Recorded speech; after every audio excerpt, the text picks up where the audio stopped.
Many are called, and few are chosen. And the distinction between the called and the chosen is the response of those who have been called.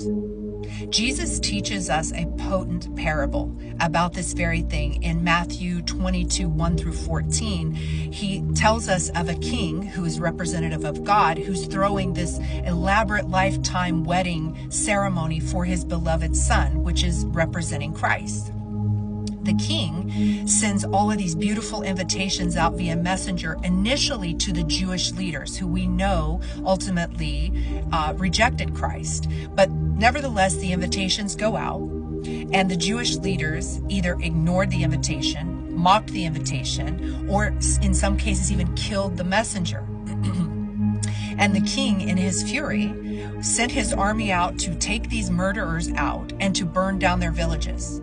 He then says, go out and invite everyone in the street. This is the representation of every person. Every person is being called. Many are called, right? And so they go out and they invite everyone, and then everyone fills the wedding ceremony venue.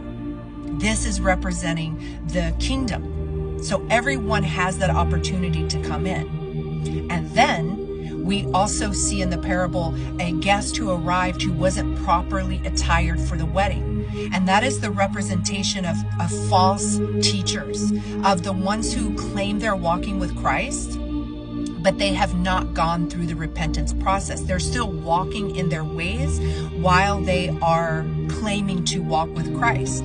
So the called is every person who has heard the gospel.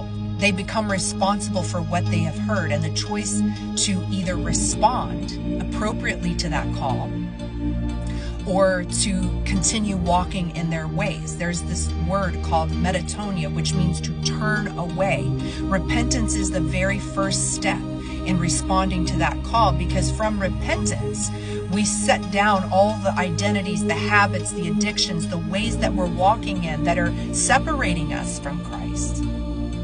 And we allow our complete destruction, really, in order to be rebuilt in a righteous way, to come into alignment with God. Instead of walking in all these ways, these adjacent paths, these new age paths, these I am God paths, and we submit to God. We admit that He is Lord. And this is how you become chosen. You have an appropriate response, a submission of your life. And that is the most difficult path we can walk in this life. But we are chosen to walk it.